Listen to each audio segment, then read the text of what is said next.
All right, guys, my name is Alex Hager. I'm going to be moderating this panel today, and before we dive in, I thought I would just give a little brief introduction about what we're going to be talking about, who I am, and then I want to take a second to introduce the awesome guests that we have here today at the Instagram Deep Dive panel. So my name is Alex, like I said before. I work heavy in the Instagram field. I'm an influencer myself.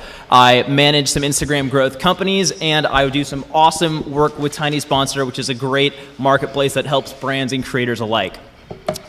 So nearing 1 billion active users on Instagram, it's no secret why it's become less of an app and more of a life accessory. It's how we watch, it's how we interact, it's how we share, and it's how we communicate. Today, I'm joined by some awesome creators that have some incredibly invaluable experience. They're fluent in the language and the features of Instagram. For some, posting on Instagram is their full-time job. Without further ado, let's take a deep dive into Instagram and what it's all about. First of all, I want to say thank you everybody that's here. Hopefully we can share some knowledge with you, get a better understanding of the app, the way people utilize it, and touch briefly on some of the really cool things that you may not know. So I'd like to go down the line, starting with Rob. What is it that you do with Instagram? Give a brief background about yourself and how it impacts your life. All right. Hey, guys. How you doing? I'm excited to be here today, so thanks for having me. I kind of just fell into Instagram because I'm an actor and a singer. Never really cared much about social media until I got on a few years ago. I booked a role on General Hospital, a contract role. So I was on that show for a few years. And, you know, when you're on a show, the show has a fan base and you start to gain a following from the fan base of that show and blah, blah, blah, blah. And my numbers started to grow. And I started to really see the value of, you know, creating content and posting and letting people into my life a little bit. So I started doing music. I also do music, so I started kind of doing music covers, and people were responding to that really well. So I just, I don't know. I kind of resisted it for a long, long time.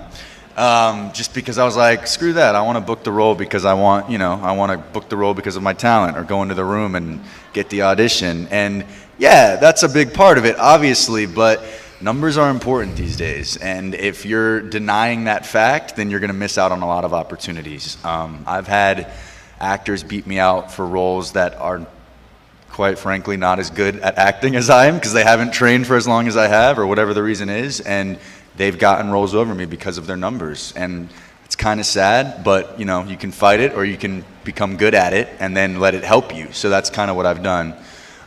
So I started doing the music covers, and then that transitioned into my own original music, and then I've, you know, started partnering with some branding people, and I just partnered with Tiny Sponsors as well, which is a great platform for, you know, micro influencers to get branding deals. And I'm still learning a lot. I mean, it's changing all the time. The algorithms are changing, so it's just something you kind of got to keep up with. But yeah, did I answer the question? Yeah. Okay.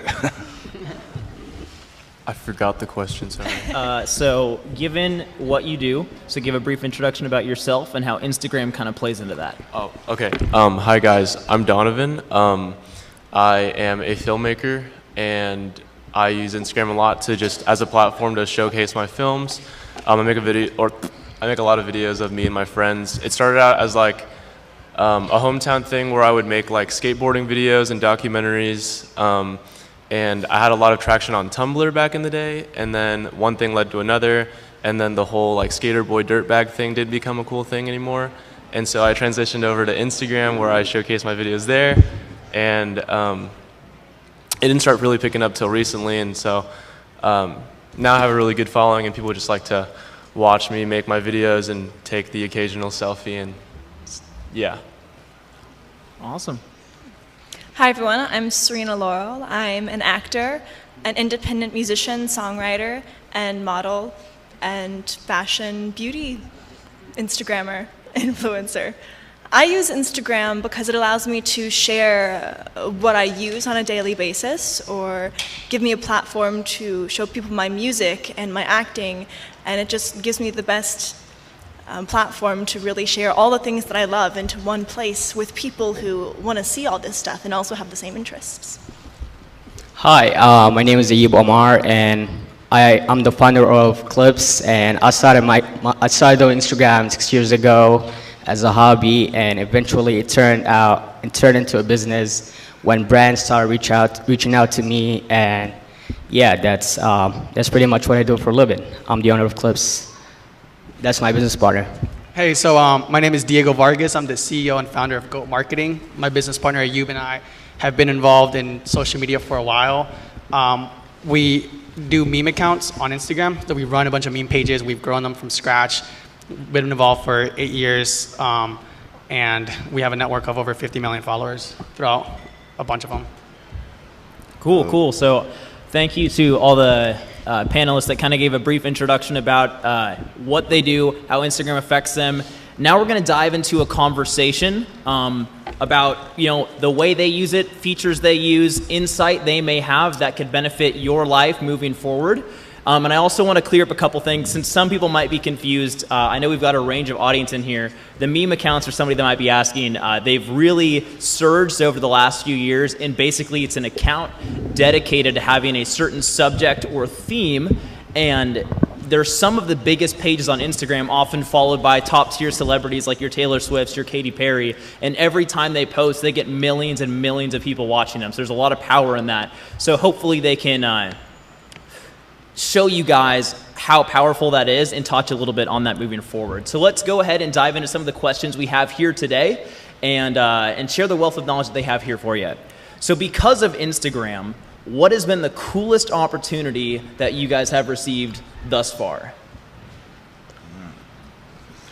My coolest opportunity is that I've gotten out of being involved in social media, especially Instagram, was meeting this guy and starting a business, and also such an awesome, friendship and long-term, he's family now. So for me, like meeting people like him and other business partners who, are family to me now was the most beautiful experience out of, diving into Instagram and using it as a platform. 100%. Yeah. A long time ago, I posted a video of me sneaking into a concert, and I had a color printer, and my dad helped me go and buy gold strip laminate, and we snuck into a DJ Khaled concert with Justin Bieber, Chance the Rapper, Macklemore was there, and I I color printed a backstage pass, and I put the sticker on there to make me look super real, and I literally just walked up to the dude and I was and he was cool, go to the back, and I was I literally went backstage all access, ate all the snacks and everything, and then I met Chance the Rapper, and he was yo, are you supposed to be in here?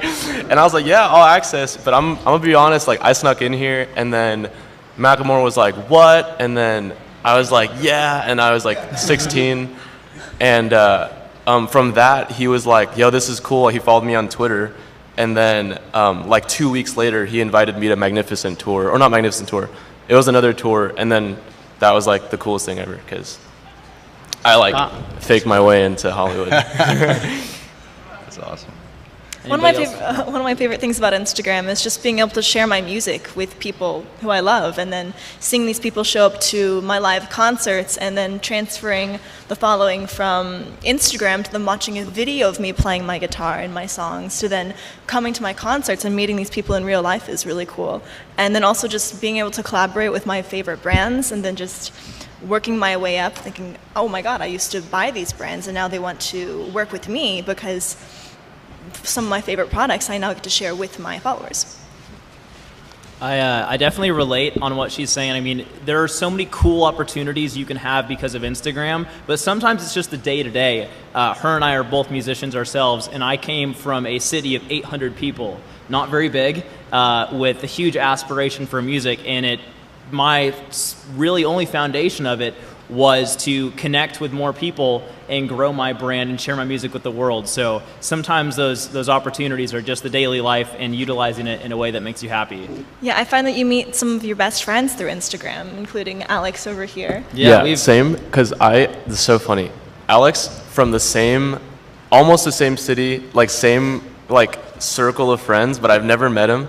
and I moved to California, and he's like one of my really close friends, and we were like, wait, hold on, you're from Seattle too? And then like we actually know like so many people in common, and so yeah. It's pretty Social weird. media. And Serena was my first friend I ever made in LA. Yes, All right, I get so that badge.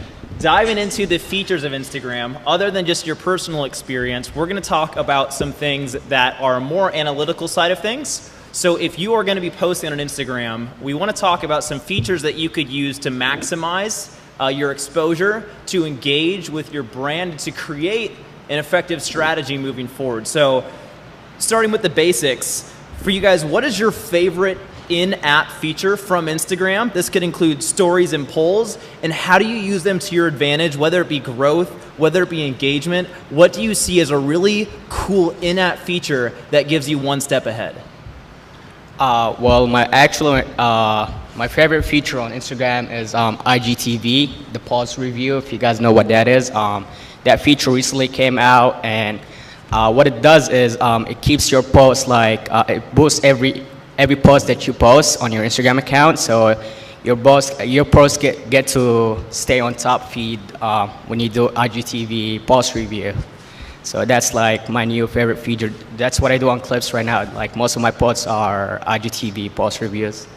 My favorite is polls, just because I love getting data and understanding more about my audience on Instagram, seeing what they like, what they don't like, and being able to adapt, from what I'm learning about my audience.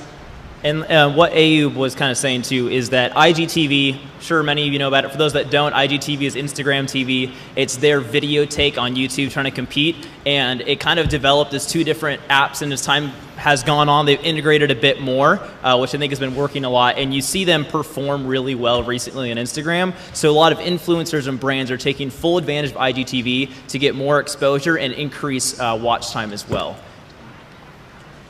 One of my favorite things about Instagram is the swipe up on stories. So then you can also incorporate your current following and your current community into other platforms, whether it be YouTube or your website or whatever you're working on right now. It allows you to link a store for people to buy your current clothing or jewelry or whatever you're trying to show them the stuff that you like. You can link that or link to YouTube or whatever you're trying to promote at the time that isn't just completely centered in Instagram, but starts out with Instagram. And that's great. I think you have to have a business account, though, to do that, right? Or did they change that? You have to hit 10K. Or you have to have 10,000 10K followers? or a business account that has advertising enabled. Gotcha. Cool. But yeah, when you get to that point with your Instagram platform, that is a really, really great feature. All right, well... Wait, hold on. Oh, you got one? I have a really good feature. If you do have a business account or you have insights available on your posts, so if you're like an analytical person, you really like to know like what time of day to post, which post works, like how many likes you have on a number basis, because at a certain point they start just like putting K at the end of things, and then you're like, okay, I don't know the exact number, so you can't do the math. You can press on like directly on your post, there's an insight button. You can see how many likes, engagement, impressions it has and stuff like that. So you can like really narrow down on what the people actually like. You can target your audience a lot better and actually post what the people like and what you like, instead of just mindlessly posting, not knowing what people like, and then ultimately ruining your career because you post something that nobody likes. So moving forward, one thing I really want to discuss, because this is a super common topic. You don't always get a straightforward answer because there's probably not one. But one thing you're going to hear a lot in terms of Instagram is the word algorithm. And this is basically the mathematics behind your placement of Instagram posts, how they grow, if they get exposure to the Discover feed, if they get shared. So I wanted to talk with some of the panelists here, because I'm sure they've had a lot of experiences with growth, maybe some times where there wasn't as much growth, maybe even decline. How do you get past this stalemate? What's your biggest advice with the constant algorithmic changes to stay relevant and continue to grow? Do research on the platform you're living. Understand the platform, do a lot of research, because everything is public. You can literally Google or just stay up to date with what Facebook's doing and Instagram's doing and what's changing, so you can be ahead of the curve. Yeah, and I think also I try to always keep my little story active. Like I try to always have something up there, because as long as that little bubble, they might not see whatever picture you posted on your wall because it gets lost in everybody else's, but if they're following you and they see your little bubble all the time, you know, they're more likely to click on it and then go to your page and check out the last post you did. So I try to always have something in that bubble, even if it's a stupid selfie or whatever, you know. What I found is that Instagram favors videos a lot more recently, whether it be IGTV videos or just general moving picture type of things. So posting and integrating more videos into your feed is a lot more effective because it gets higher up, people see them more, it gets more interaction. And then it also allows your audience to get to know you a little bit more. Rather than just like a still photo, they get to see how you interact with the world and maybe talk about something. I wanted to add on to that. So the reason Instagram, like the videos do better than pictures is because anytime Instagram as a platform releases any new features, they want to push their audience and the users onto using those features a lot more, which means people that actually utilize IGTV all of a sudden are getting a higher engagement and their videos are seen by more people because Instagram is they're pushing your video onto the Explorer page. They want more people to see those videos so they can shift the users from the platform onto IGTV to keep them longer in the platform. That's their goal. Their goal is to keep users on the platform for as long as possible, you know?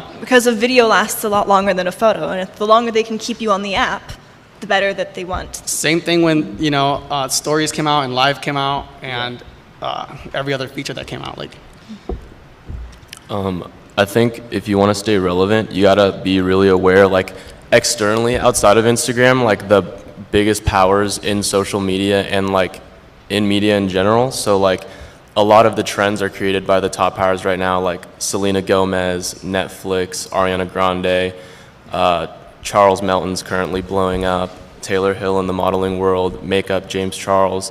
You kind of have to be aware of all those trends and what's happening there. You got to be like a low-key trend writer and either do the same thing or become like the perfect hybrid of all of your favorite trends and stuff like that. Also, with the algorithm, a lot of people complain about it because they don't understand it, but Instagram literally gave us a tool to actually understand the algorithm and see what's inside of it.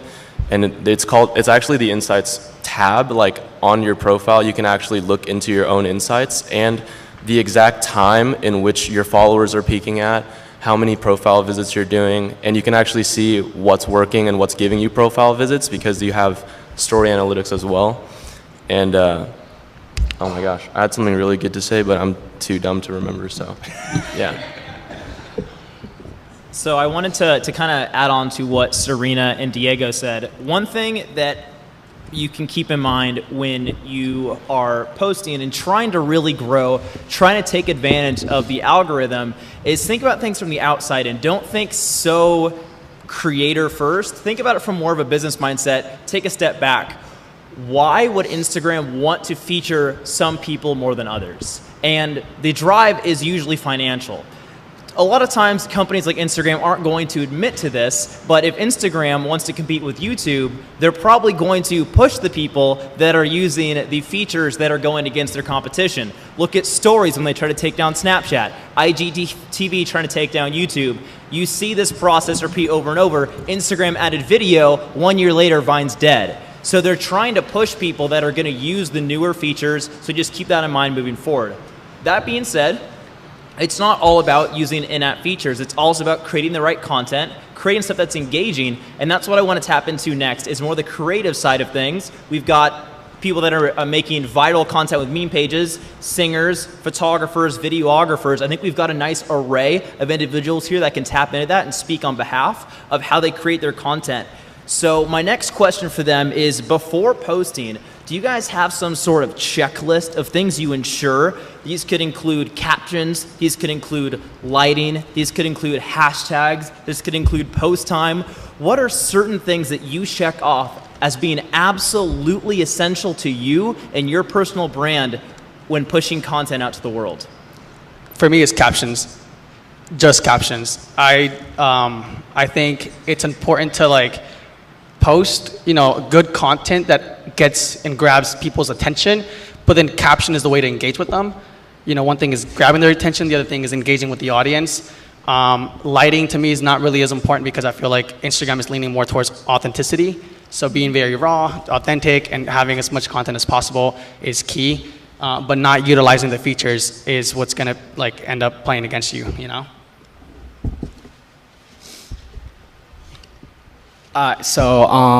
To me, it's actually captions and post time. Like, I really care about post time because most of the audience, they like you gotta always post an active time. And Like, just you for know, reference, on the pages that you post about, what kind of views and likes can people expect? Just to give people like a ballpark range. well, for example, if I post like at 9 a.m. Eastern, I can get like up to like 500K views in like within an hour.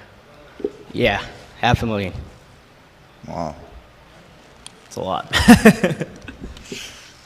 I think one of my main things that I think about when I'm posting is just to really stay true to who you are. As cheesy as it sounds, like people can tell when you're not being yourself. 100%. And people can clock that automatically. And I think as long as they see who you are, they're going to follow you and stay in touch with you for what you're posting about and what your interests are. So really just, of course, lighting and making sure that your photos look interesting is always a good thing as well. But making sure that you're posting about stuff that you're passionate about is my most important thing. I try to like make sure that I'm posting a variety of different aspects of my life as well. Like I don't ever want to bore people with all my acting stuff or all music stuff, but I do want everything to kind of go together. Like I don't ever want to post something that's just completely opposite from what I represent and what I'm trying to pursue in life, you know what I mean? Like for instance, I do, as a side hustle, I do Rodan and Fields, which is a skincare line. And I had to really kind of be careful how I promoted it because I didn't want my followers to think that I'm trying to push something on them or sell them something all the time. So I have to get creative with how I want to tell them about it because it's awesome and I believe in it. But I have to do it in a way that's like, look at me getting to go on a vacation with my side hustle money that I'm making, rather than like, here's a picture of a bottle, you should buy it. You know what I mean? So I think you just got to kind of be aware of how your audience is gonna respond to what you're posting, and try to be like, you don't ever want your page to just look like an ad either, because that's a turn off to people, you know? I use this, so, I mean, it's different for everyone else, especially for the memers, because they're like in a completely different ballpark. There's different categories to content. My account is more like fashion, lifestyle oriented, where it's kind of stylistic, and when you go into it, it kind of looks like it's like a really good mosaic, colorful slurry. I have an app that I make sure it what if I want to post a photo, I would upload it into the app and it make it look like the Instagram feed, and I'd plan it out before I upload it. As long as it like looks good within the feed, then I'm good to go to post. So that's something I do. But yeah. What's the name of the app? I have a couple for a couple different reasons, because I also manage a couple different Instagrams. So I use Unsplash if I want to do kind of like just like your average planning. I have like the Preview app, which is like the most basic one. I also have a meme page, not super successful, but it's between me and my friends and it's funny as fuck. And then I have one, it's called Planolly. It's super like advanced. You can plan ahead on your computer. Computers schedule out posts and stuff like that. Schedule out, like have people within the app. It's kind of like Monday.com, but for Instagram accounts and stuff like that. And so you can work back and forth with other people really efficiently. So Planolly, that's the one I use mainly. I've used that one before too. It slaps. Yeah, if you guys search the App Store, there are tons of scheduling apps out there. Later is probably the biggest one I can think of. Tons of great ways to schedule posts or to see how they look on your feed.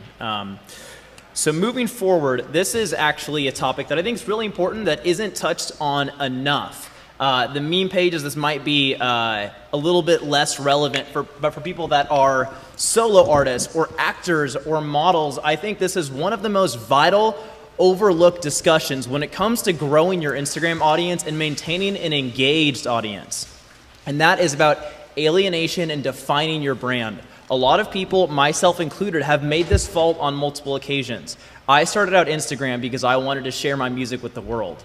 I wanted to do that, but I also enjoyed acting. I also enjoyed modeling, and I also love staying up and playing Halo all night. So I had to figure out what is it that I want to share with the world, because the unfortunate reality is Instagram has one of the lowest retention rates out of any social media network. That can be your best friend if you know what you're doing, but for the average person, that can also be detrimental. What that means is somebody that meets you, they might not care about you.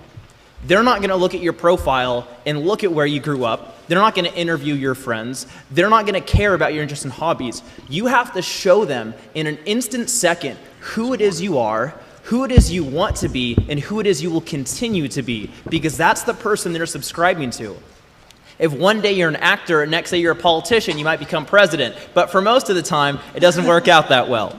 So I wanted to ask you guys, how can you effectively brand yourself? How have you personally effectively branded yourself? If you've got multiple interests or hobbies, do you share those with the world? Do you have those vast array of talents? Or do you keep them kind of as one thing online? And if you don't, how do you effectively have multiple things going on at once? Well, I'm an actress and a musician. And I think that the most important thing is to understand that you have a lot of interests, but then narrow it down to the most important things that kind of correlate with each other. So for me, I try to keep my Instagram about beauty, fashion, the stuff that I'm in acting-wise, and then music. I've had to back off on posting a lot about my cat as much, even though I might want to do that a lot more. So for me, outside of just running the meme pages, I also have a personal Instagram. I'm not like super huge on it. But what I like to ask myself is figure out your why. Why are you using Instagram? Why are you in the platform? What are you trying to get out of it? For me, I use it to connect with creators and brands. So I make sure that whatever I'm posting on a platform is not just for shits and giggles and to waste time. It's more so to be able to, allow myself to use it as a online resume and portfolio for brands to look at and then build those relationships with brands. Also for creators, that's my why. My meme pages, we run meme pages, but we don't like to call them meme pages. We like to call them media outlets. We leverage influencers who do all the work in creating content, and we don't steal their content. We work out licensing agreements with them where we can post them in exchange for credits or, or for money, and we leverage that. They do the work. We are an outlet for that, and yeah, it's just all about your why. I'm sorry, what was the question again? So for people that have multiple outlets, so like for example, I sing, play guitar, but I might also model or do something else, how do you manage those hobbies, and how do you keep a singular Instagram or have multiple outlets and effectively brand all of it in one? Okay, perfect. Okay. So I've actually talked to a lot of people about this, because like when you come into LA, Hollywood, you start seeing like a ton of like really glamorous things. I think we actually had this talk. You start to see a lot of glamorous things. You want to try a ton of new things, but like at the end of the day, like you have to be like very honest with yourself. Like you might suck at a lot of things, but you have to narrow down on what you suck the least at, and then just like pursue that and Wise actually words. try to like not suck at it.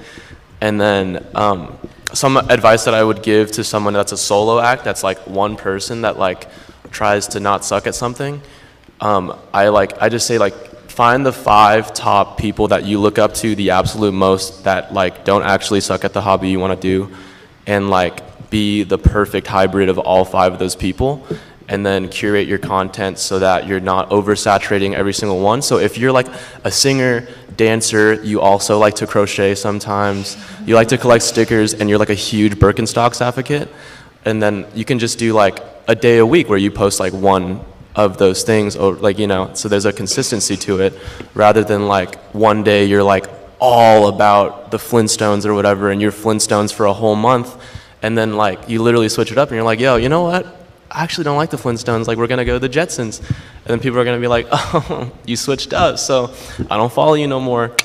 And, but yeah, I'm so sorry. I'm not like the most articulate person, so you're gonna have to take my advice with like a small, like short grain of salt.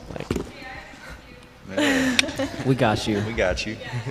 And also there's always the Instagram stories, You you can always post some other stuff that you maybe don't want permanently on your Instagram page, on your Instagram story. It really shows like what you're doing on a day-to-day basis and incorporate that crocheting. Or post photos of your cat. Is so lit. I took a class with my friends. Like I'm not even joking. Like I took a class with my friends about crocheting yesterday, and this is like another aspect of social media. Like all of my friends are like very good influencers and stuff.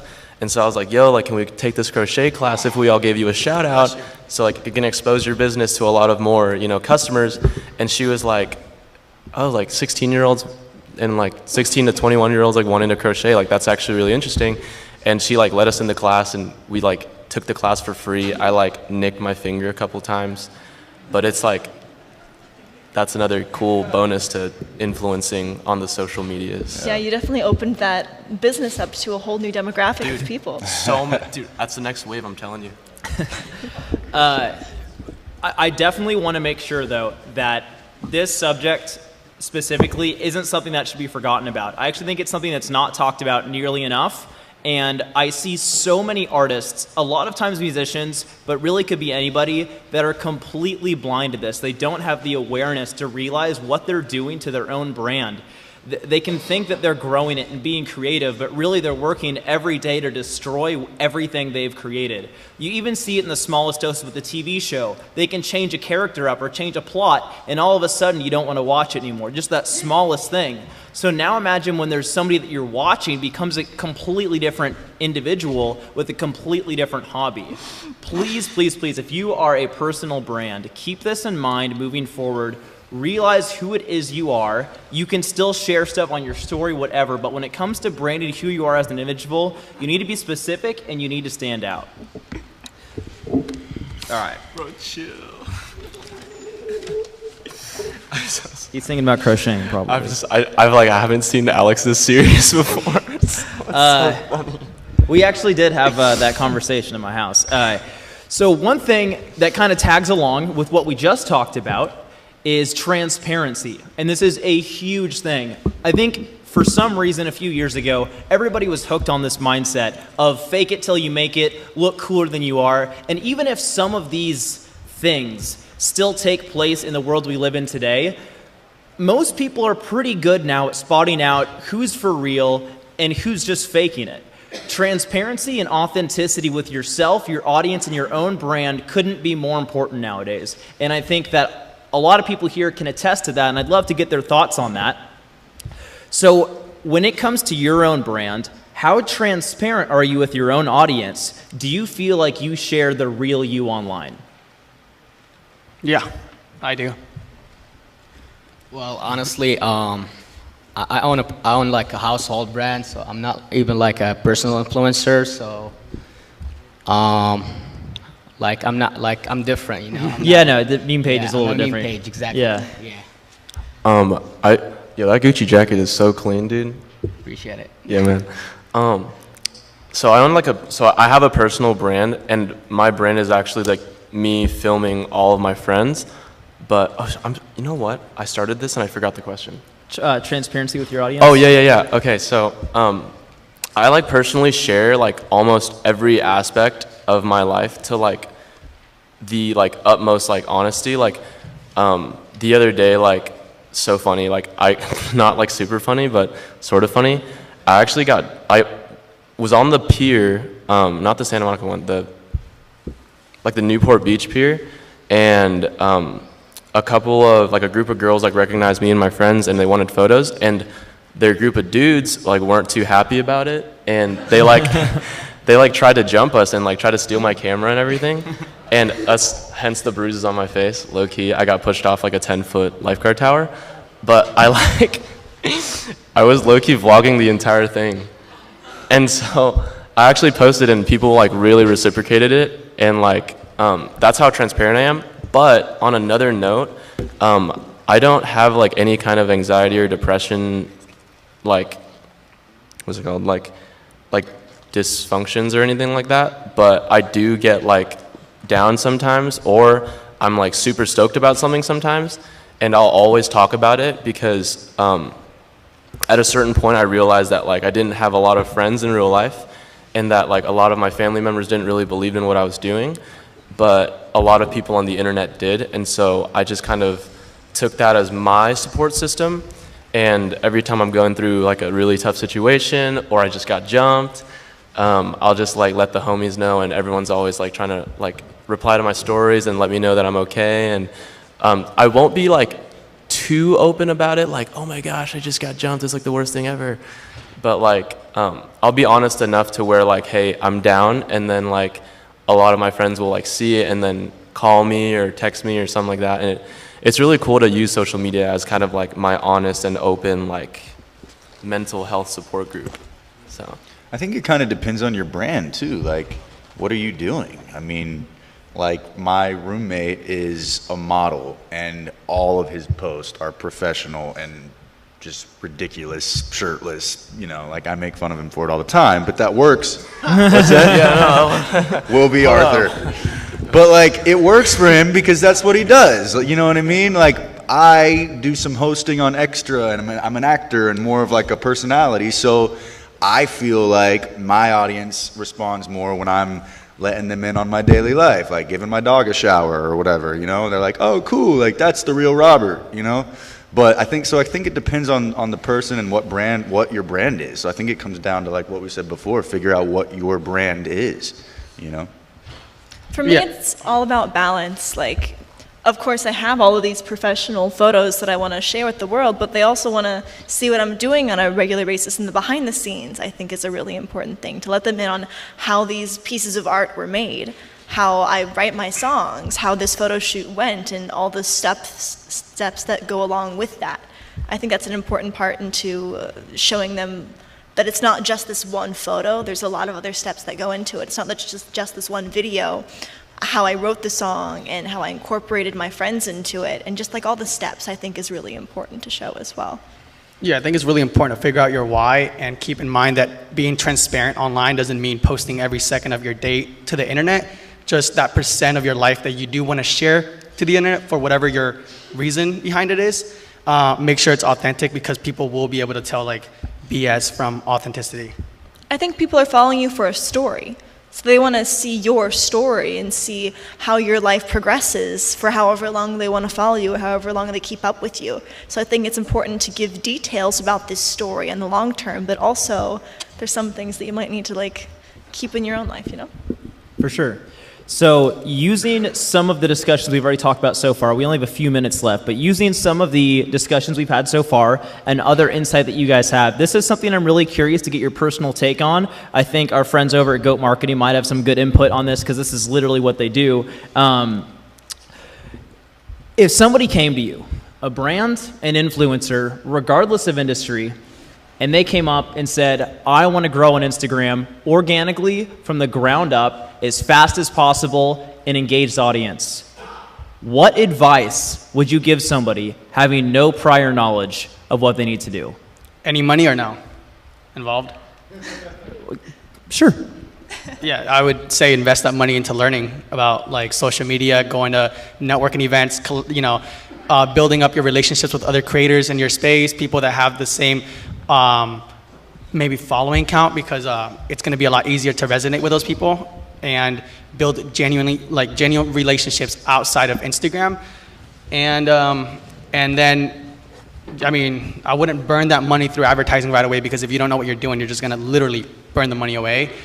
Also, some tips and tricks to like growing on Instagram is do a lot of research on the platform you're on to understand like where it's headed, and be, you know, ahead of everyone else, and post as much as possible. Be consistent with it. Like, don't just post once and then feel like you can't do it anymore because you care too much about what other people think based on that previous post.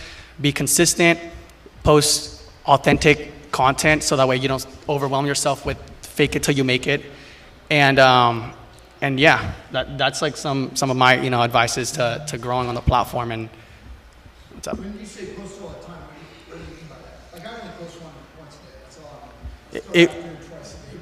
I feel like, I mean, it also depends on like your personal brand or whatever it is that you're trying to put out there. But if you can post more than once a day, try it out. The worst that can happen is maybe you learn that your audience doesn't like it. Maybe you learn that the second video went viral and you grew some followers, you know? I've posted multiple times. He posts multiple times a day. And with my personal brand, I've tried it out posting more than once a day, and I didn't get any negative results or feedback from it, you know? One note about that, actually, that I think a lot of people don't focus on enough. I'm not saying that looking at Instagram analytics is going to make you an influencer overnight and you're going to go viral.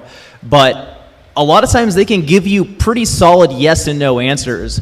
Try stuff out, and you can acknowledge trends. They report data whether it's working or not. So if you're doing something that's not working, you'll know you're going to lose followers, you're going to drop engagement. If something is working, you'll have the evidence to prove that. So don't think you're above math, and really take a deep dive, no pun intended, as to what is working. So he's saying, you know, try that out. Is that going to work for your personal brand?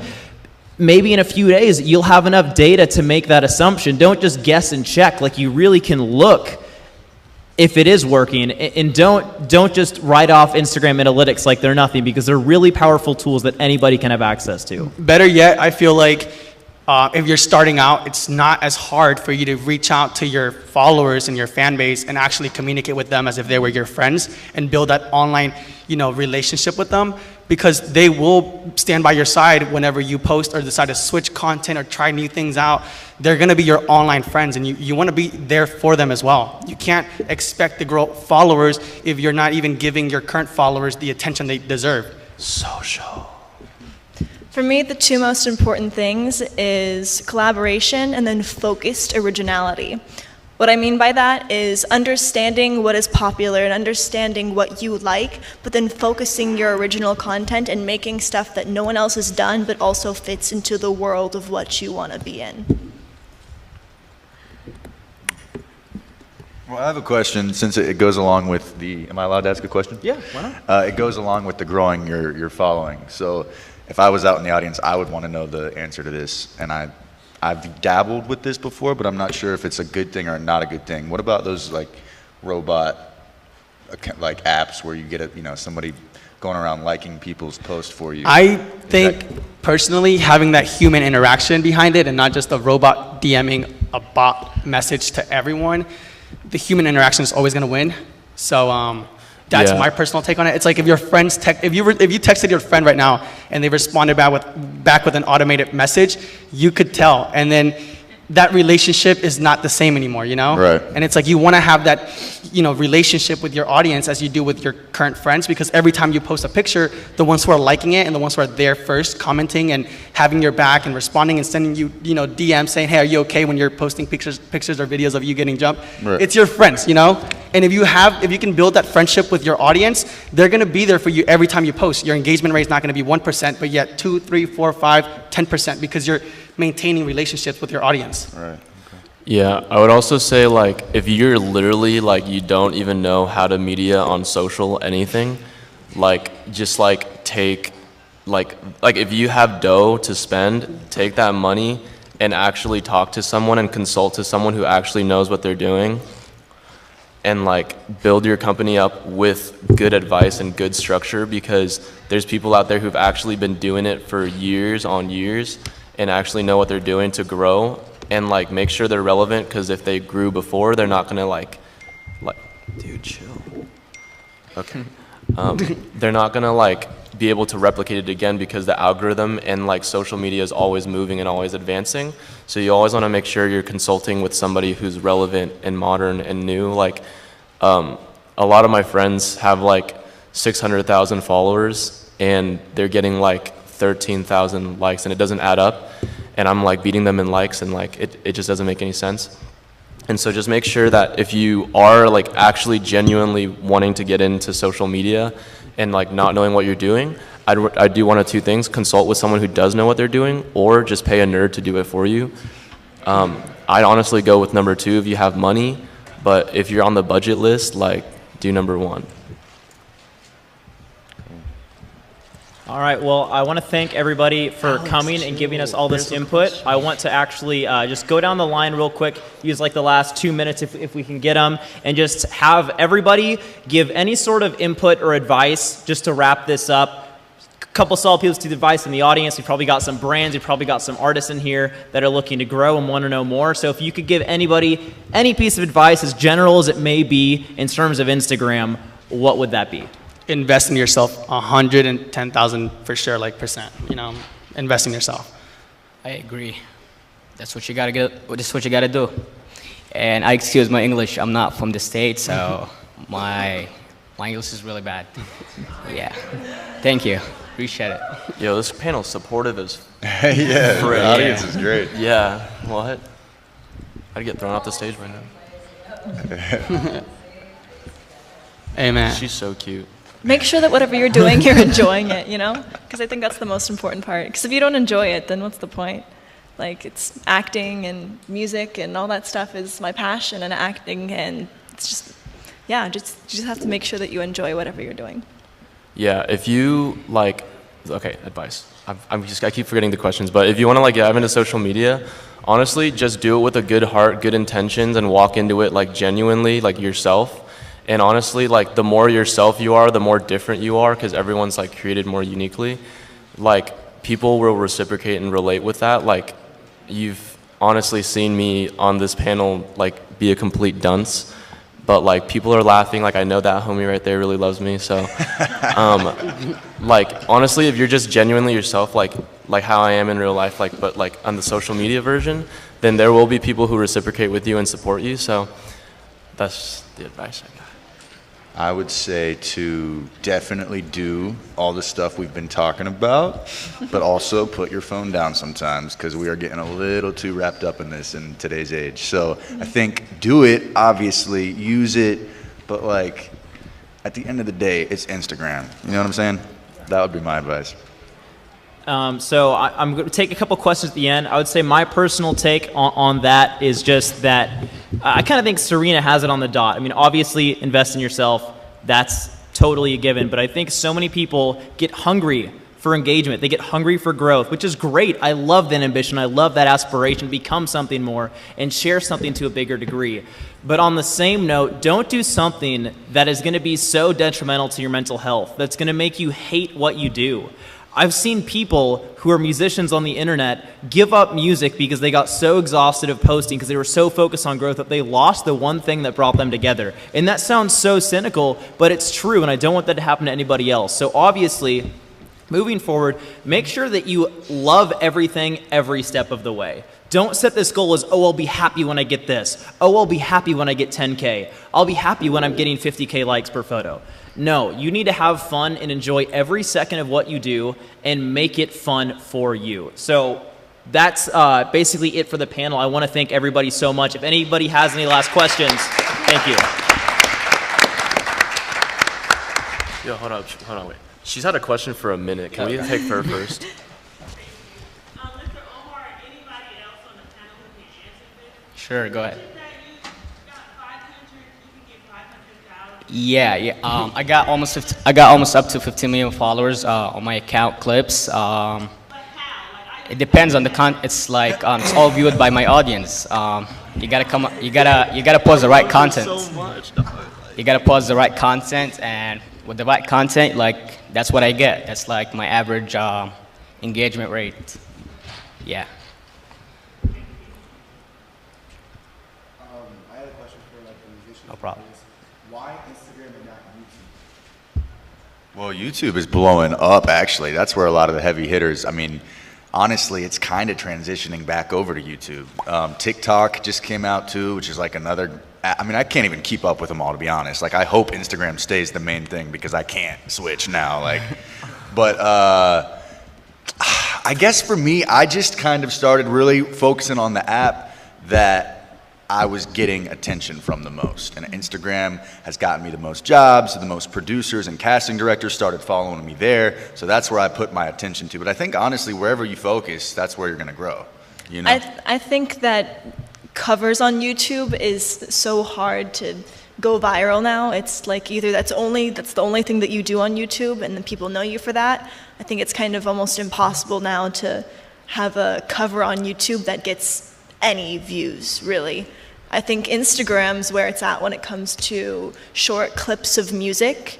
But I do post on YouTube, and I have my channel up there. But I actually do a different thing on YouTube where I have record reviews, where I review albums and share my advice, or not my advice, my critiques for albums, or what I think about different albums, kind of showing them my opinions on music that I listen to, which is kind of what YouTube I find is more for, rather than Instagram, which is like quick clips for a shorter attention span. That's actually a question. That's actually a question that I personally wondered for a really long time, because I do post music content online.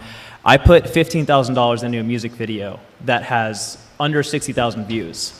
I've made covers that have over 100,000. I've made $2,000 on them.